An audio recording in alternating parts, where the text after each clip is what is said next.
Namaste yogis, welcome to BODHI. My name is Sesa. We have Camille joining us today for our 30-minute just full body flow. So we'll go ahead and get started. We'll start off in child's pose.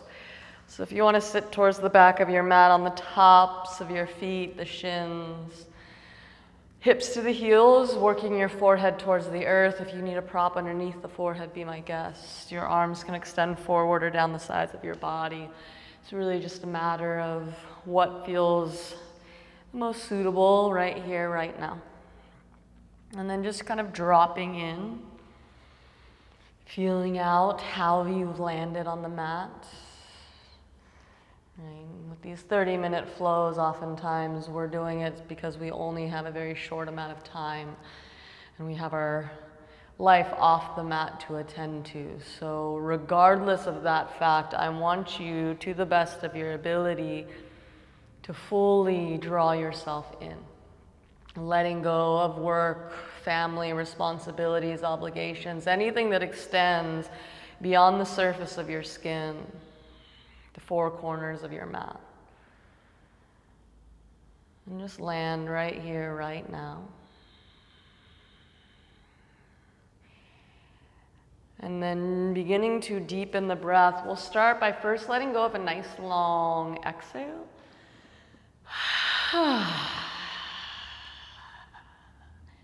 And then take a deep inhale through your nose, fill to the hook of your tailbone, the back side of your spine, the front of your torso, all the way into the brim of your throat. And then open up your mouth and just audibly let it go. Take another long, slow, deep inhale through the nose, this time holding your breath. Unless you're pregnant, you always want to keep breathing. And then open up your mouth and just one more deep inhale through the nose to hold. This time you'll keep your lips sealed and very gently, slowly exhale out the nose. And then just continue to breathe in and out your nose as slowly and as deeply as you can.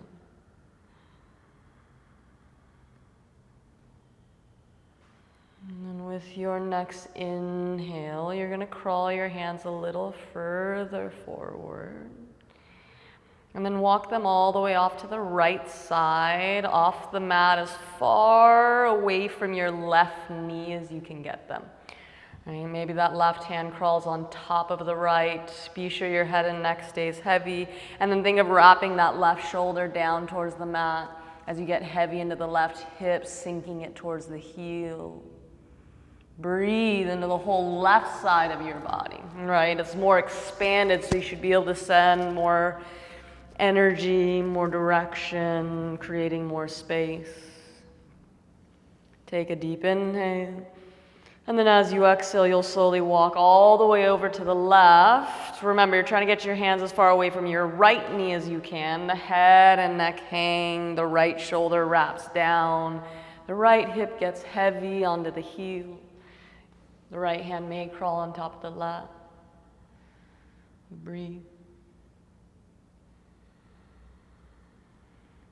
And then inhale slowly, walk to center. On an exhale, go ahead and lift your hips. We'll come to all fours or tabletop. Knees under hips, wrists under shoulders. With an inhale, lift the crown of the head. Notice how that pulls your chest forward. The belly will dip, the tailbone will lift. Now exhale, tuck your tailbone, pull the belly up to the ceiling, round to the shoulders, let your head hang heavy. Inhale, the crown of the head begins the lift, the lengthen, the back bend. Exhale creates the tuck and curl for our forward fold. One more. Inhale, gentle sway, just like a cow. Exhale, round and curl like a scared cat. And then inhale, come to neutral. You're going to step your right foot straight out from your hip off the yoga mat. Create a warrior two in that foot. So ground down to the knife edge of your right foot. You're going to inhale, reach your right arm out to the side and then up towards the sky, opening your chest. And then as you exhale, sweep your right hand behind your left wrist. You're going to come to try and rest on your right shoulder.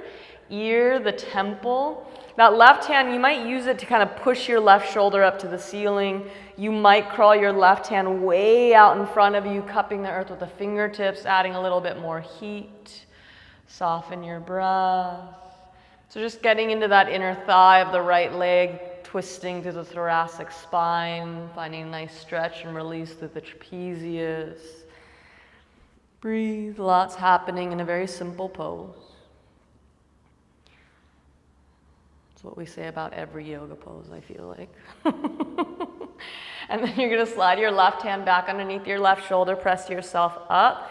Right hand steps under the right shoulder. Go ahead and sweep your right leg back, kick the heel back, hover the foot, take an inhale, lift your heel, the crown of your head. And then exhale, pull the knee to your nose, round to the shoulders, pull the belly to the spine. Inhale, leg and glance lips. Exhale, knee to nose, belly tight. One more, inhale, extend it back, lift the head. Exhale, pull everything in. Now inhale, kick the leg back. You're gonna keep the right leg as it is. Tuck your left toes, three-legged dog. On an exhale, lift your right heel and hips to the sky. Make any adjustments you need. You might have to walk your hands a little further forward, but flex that right heel. Bend the knee and open your hip when you're ready. Heel pulls to your butt, hip is lifting to the sky, but that right shoulder is still wrapping towards the earth. Find the tippy toes of your back foot. Create a little bit more space between your chest and the ground, really. And then with an exhale, pull the knee down and over to your left elbow across the body. Swipe the knee out past your right arm to the side of the room and then back up to the sky, opening your hip. Exhale, knee down and over to the left, circular motion out to the right, open it up. On your own, breath per movement, not a set number, so we're stepping away from the 3 count and just flowing with your breaths. Establish that relationship. However long and deep your breath is, your movement follows. And then we will meet the next time your leg lifts, the hip opens. Take an inhale. As you exhale, pull the knee to your chest, look forward to step next to your right thumb. Cup the earth with the fingertips of your hands. Think cobra up dog in your shoulders. Think a nice high plank in that back leg. Hug your right hip back. Let your sit bone get heavy towards the heel. And then pull the belly to the spine. Reach your arms forward. Palms face each other. Wrap the triceps down. Pull the belly to the spine. Breathe. And then push into your foot to inhale, reach up to the sky, crescent pose, bend the back knee. Get into a nice 90-degree angle in that front leg. Tuck your tailbone down so the 2 front hip points, rather than pointing to the earth, they point straight forward like headlights. From there, think side splits with your legs. Inner right thigh draws forward and down. Inner left thigh works its way back and up. Front ribs contain them in. Arms get lighter and longer, lifting out of the sides of your waist as you try to soften the trapezius, the muscles that run across the tops of your shoulders. Take an inhale. As you exhale, lower your chest halfway, reach your arms down and then back. Palms face the earth, hovering the torso, pulling the spine forward. I want you to push all the weight into the middle of your front foot and feel the back of your leg begin to lift to straighten the leg out. Pull the hips back. Spine lengthens forward. Try not to shove the knee back, but engage the quad by kind of squeezing the thighs closer together. Breathe. And then inhale, bend your knee, reach up to the sky, crescent pose. Exhale, right arm reaches back, left arm reaches forward. We'll twist open. Try not to let the hips go along for the ride, so think of hooking the right sit bone towards the inner left thigh. I like to now drive through the outer edge of my left ankle to keep the left hip pulling back. Expand the arms apart. Focus over your front hand. Take an inhale. As if you're moving through molasses, slowly drop your left hand to the mat. Right arm tips up to the sky. We twist. Roll both shoulder blades down the back.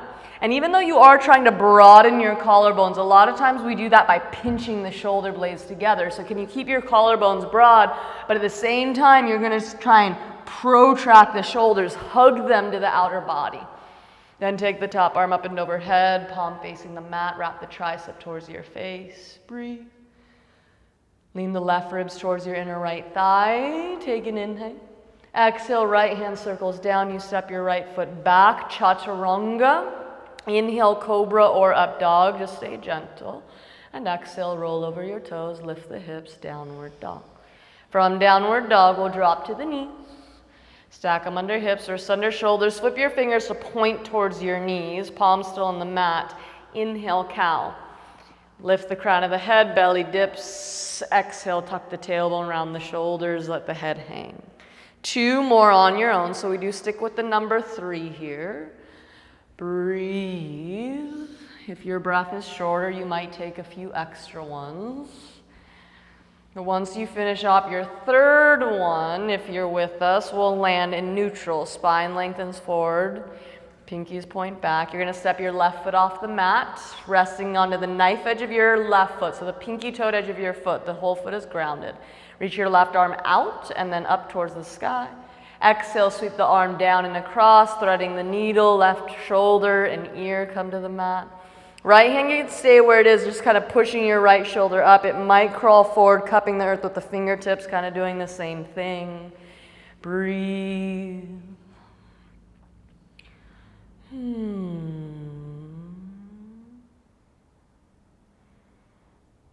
So this is like a fusion between Iyengar's gate pose, thread the needle, right?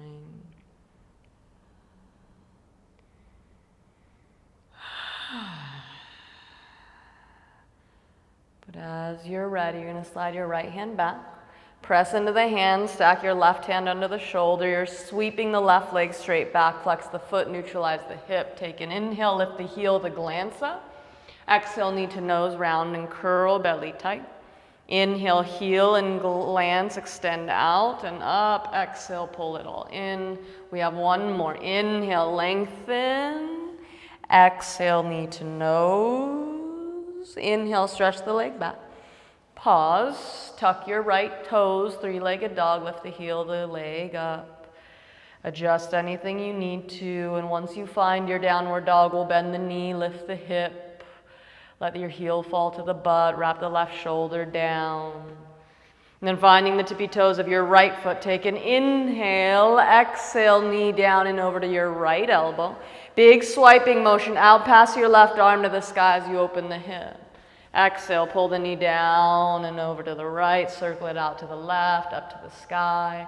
On your own, breath per movement. Remember, not a set number this time around, just flowing with your breath.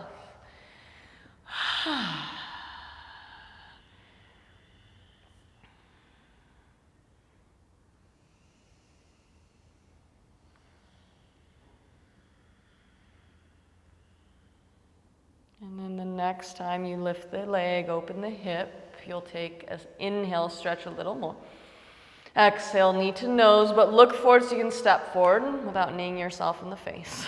Cup the earth with the fingertips, lift through the spine. Drive the right heel back, firm the right thigh up. Pull the belly in, reach your arms forward, palms face each other. Shoulder blades even here, you're protracting, which means they hug the outer body. That's gonna help those triceps wrap down, finding that external rotation. Palms begin to face more upward. Breathe. And then inhale, crescent pose, rise up, bend the back knee as much as you need to neutralize your pelvis. Tucking the tailbone down, getting rid of the excess Beyonce in the booty, and adding a little bit of Michael Jackson to the pelvis, but landing somewhere in between. And then think side splits within the legs. As the hips get heavy, you want the spine to lift up out of that. And it's the length of the spine that gets the arms longer and longer, and eventually that brings them closer and closer together. And your palms eventually might accidentally touch just because your arms get so long. Take an inhale. Exhale, lower your chest halfway, reach down and back, palms face the earth. So the spine is lengthening forward. Think flat back as you pull your hips straight back, lifting the back of your leg up, straightening it out. Don't shove your left knee all the way back. There's this micro bend in the knee, so the knee actually kind of wobbles around a little bit. Maybe the ligaments in the top of your foot are twitching around. Breathe. And then inhale, bend the knee, reach your arms up to the sky. Take an inhale. Exhale, left arm reaches back, right arm comes forward. We twist open, and we oftentimes want to let the hips do this, but hips cannot twist. Your pelvis is one big bone. It can't twist. So if you can keep your hips neutral or square to the front of the room and then learn to lift and lengthen the spine, that is where the twist is going to come from. Breathe. Focusing over the front hand. Take an inhale very, very slowly. Exhale. Right hand to the mat. Left arm will tip up to the sky. You're either on all 5 fingertips of that right hand or your palms flat on the floor. The shoulders roll down the back as the collarbones broaden. Think of sandwiching your shoulder blades towards your chest and then pull them to the outer body, expanding the arms apart. Take your top arm up and overhead, wrap the tricep towards your face, leaning your right ribs towards your left leg, lifting to the back leg. Take an inhale. Exhale, left hand down, step back, chaturanga. Inhale, urdhva mukha, and exhale, adho mukha. From downward dog. Go ahead and inhale, bend your knees, draw your hips back and look forward. Exhale, take a giant step, walk or jump to the front of the mat. Inhale, flat back. Exhale, fold in. Now the same flat back. Inhale, circle the arms to the sky. Tadasana, mountain pose. Exhale, pull the hands through heart center. Inhale, circle the arms for the sun. Exhale, bow forward towards the earth. Inhale, glance out. As you exhale, step or jump back, chaturanga. Inhale, cobra or up dog. And exhale, downward dog. From downward dog, let's go ahead and inhale the right leg to the sky. Exhale, knee to nose, step it through. Pull your front leg straight, climb to the fingertips of your hands. So you're going to keep your legs straight. You're going to keep flexing your feet. You're going to begin to walk your hands to the right and turn all 10 toes to the right. The other right, yep. Turn all 10 toes to the right. Keep both legs straight. So you're literally creating almost a pretzel shape in your legs. This is what people think we do in yoga classes. We don't do it often enough. If this is enough, staying high, stay on your fingertips. If you want to kind of relax towards your right leg, relax the head and neck, pull the belly in. You should feel a nice stretch to that left and right IT band, the outer thighs. Breathe. And then pressing into the hands, inhale, think flat back. Begin to walk your hands to the left. Turn your toes forward. Keep walking to the left. Turn your toes to the left. Straddled forward fold. Turn both sets of toes slightly in. Relax the head and neck. Maybe even turn your fingers the opposite direction of your toes and walk your hands under your hips as far back away from the face as you can get them. That's going to pull the crown of your head towards the earth. It pulls the hips over your ankles. Breathe. Just learn to trust yourself. You won't let yourself fall. Your head may not be anywhere close to the mat. It might be touching it. Just soften into whatever you're doing.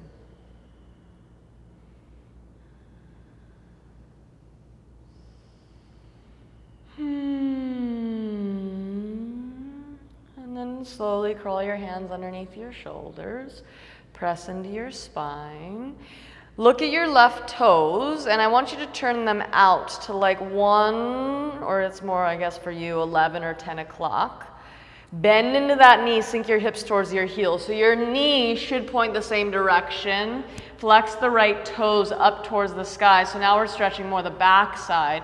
If you're not as flexible as Camille, and I most definitely am not, your hips will probably be up away from the heel, and that's perfect. You can use your hands as support. If you're on the more bendy side and can bring your hands to heart center, lifting through the chest, breathe. Now, if your hands are on the mat, you get to use them to help you do this. If your hands are at heart center, I want you to try not to use your hands. So look forward at your front foot. You're going to slowly bend into that front knee. Let your toes point forward. No. Go back into the back leg. So look at the front foot. All you have to do is bend into the knee. The toes will point forward. You're going to land more in a lunge, straight forward, right hand to the inner edge of your foot. Left arm will go up to the sky. Back toes, make sure you do angle them slightly forward. Breathe. Hook that outer right hip back. Lengthen those right ribs away from the right ribs away from the hip. Take your top arm up and overhead, extending, breathing. And then looking down, push down warrior 2. only to flip the right palm up, reach it up, reverse warrior, take an inhale. Exhale, cartwheel the hands down, step it back, chaturanga or don't. We'll meet you in downward dog. Regrouping there, settling into the breath. And then inhale, lift that left leg to the sky. Exhale, knee to chest, step forward. Pull the front leg straight, come high to the tips of your fingers. So remember, everything is going to turn to the left. As you walk your hands to the left, the toes turn to the left. You're not going to be able to go any further than the middle of your mat. If you can, call me, prove it to me, FaceTime me, I need to see it. Keep both legs straight. Whether you're staying up on the fingers or kind of bending towards that left leg is up to you.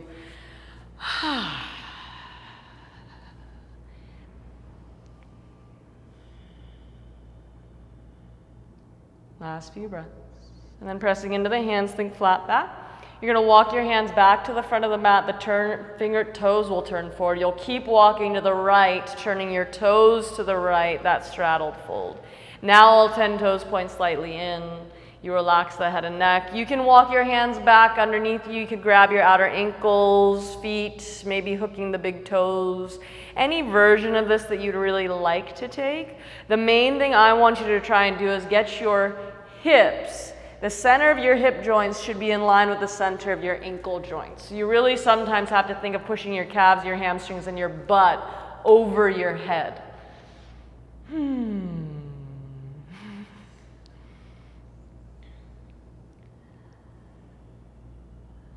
And then bringing your hands under the shoulders, think flat back, press into the palms. Turn your right toes out to 1 or 2 o'clock, bend into the knee. Squat the hips down without lifting that heel up, right? The left toes, they flex up. You're on the back of the heels. You're either on your hands. If your hips aren't lower, your hips are low enough that you can lift your hands to heart center. Great.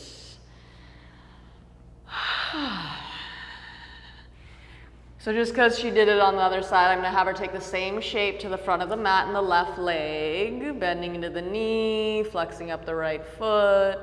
And then going back to the mat. You guys have to do that extra because she did it extra. Now, whether your hands are at heart center or there on the floor, the trick is to not sink into that right joint. Kind of lift yourself out of that as you bend into that front knee. The toes point forward, left hand inside the foot, right arm goes up. Right toes turn slightly forward. Left hip hooks back towards your right heel. Left ribs lengthen forward. You take the top arm up and overhead, palm facing the earth. Tricep wrapping down, front ribs knitting in. And the leaning back or the opening of the chest is going to come when you can lengthen the left ribs forward. And then twist just them out and up towards the sky, but containing the front ribs together. Breathe. And then looking down. Push down, warrior 2, just transitional to flip the left palm up, reach it up. And then exhale, windmill the hands down, step back, chaturanga, inhale, find your back bend, and exhale, downward dog.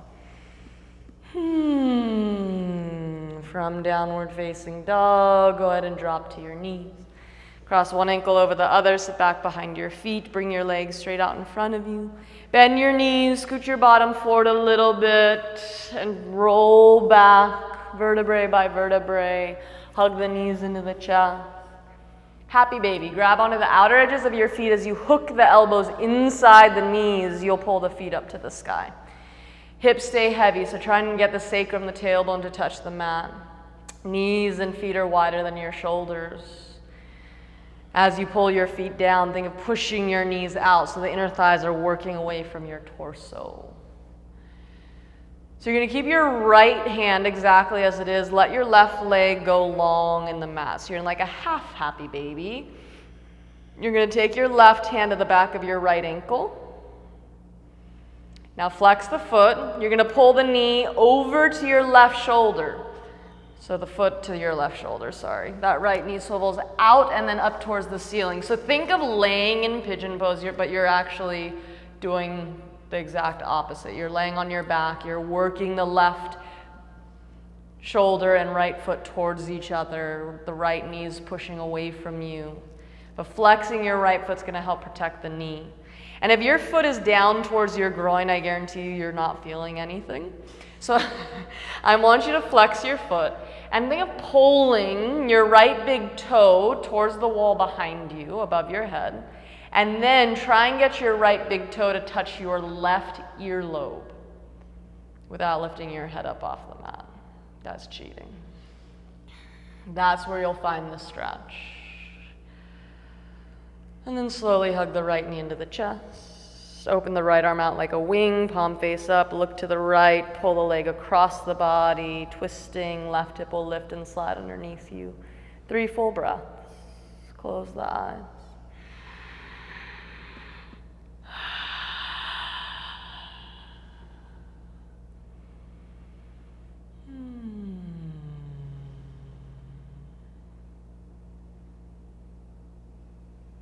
And your 4th inhale initiates the exit. Slowly pull the knee into the chest, roll on your back. Hug both knees into the chest.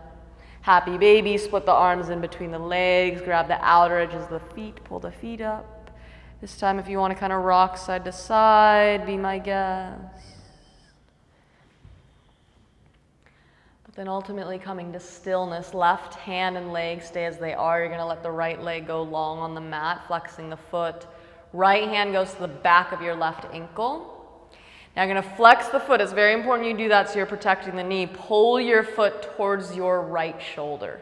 As the left knee, it swivels out and then up towards the ceiling. And remember, don't let the foot fall towards your groin. You want to think of flexing the foot. Pull it over your head almost, and then try and get your big toe to touch your right earlobe. The inner thigh, the knee, work away from the torso. You breathe.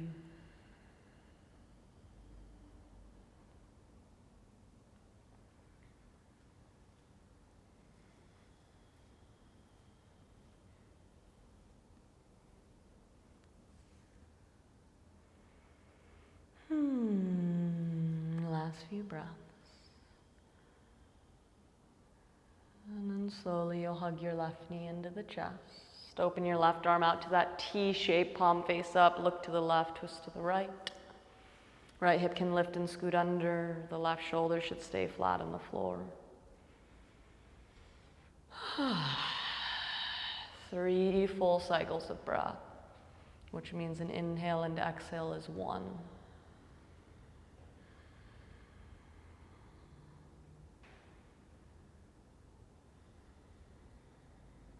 And then your 4th inhale initiates the exit, hugging the knee into the chest. Exhale, both knees into your chest. Grabbing opposite elbows up over your shins. Bring your forehead to meet your knees. Take 1 last deep breath and hold that breath. Maybe curl your toes, scrunch up your face and even your neck and shoulders. And then exhale, release and let it all go. Legs are long, arms fall out by your sides, palms face up. But really you could take any shape that allows your body and mind to rest, which means every bone, muscle, ligament, and tendon soften so that your mind doesn't have to think about what the body's doing or how it's feeling. It can even let go of the breath, which you've worked so hard to maintain throughout the rest of class.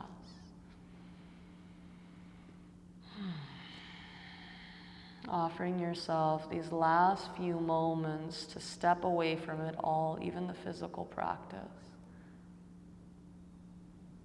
You, the soul, getting to rejuvenate, fill your cup up, so to speak.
So that term of filling your cup up is something you hear quite often, oftentimes referred to as self-love, right?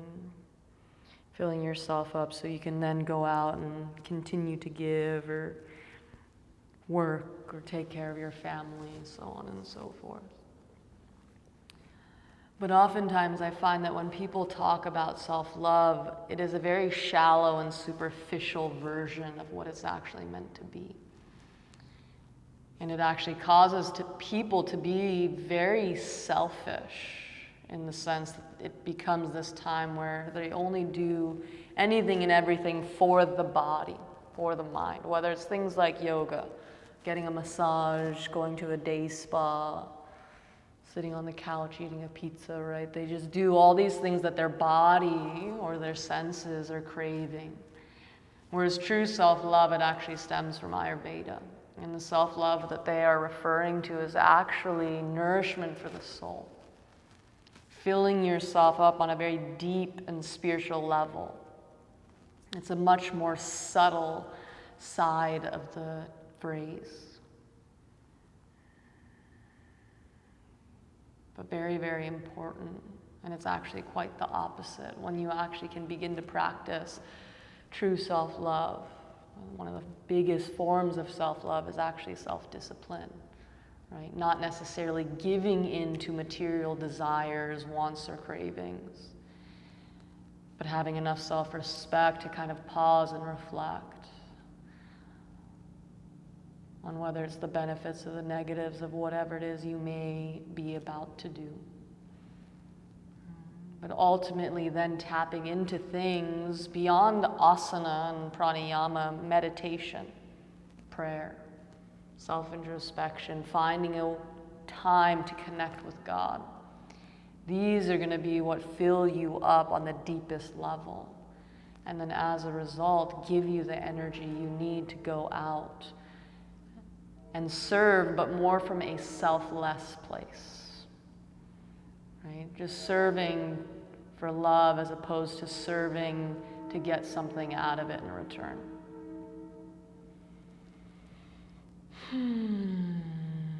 So as you're ready, you can begin to wiggle your fingers, your toes.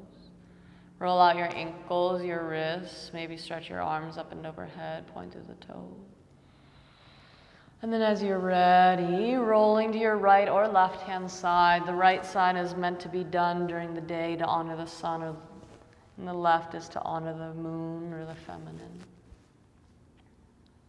And whatever side you rolled off to, slowly walk yourself up.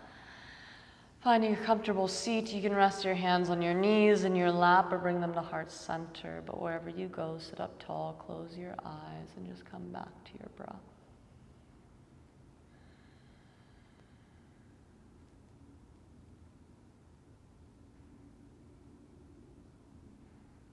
So just remembering that the true definition of self-love will actually allow you to get to this place of becoming selfless,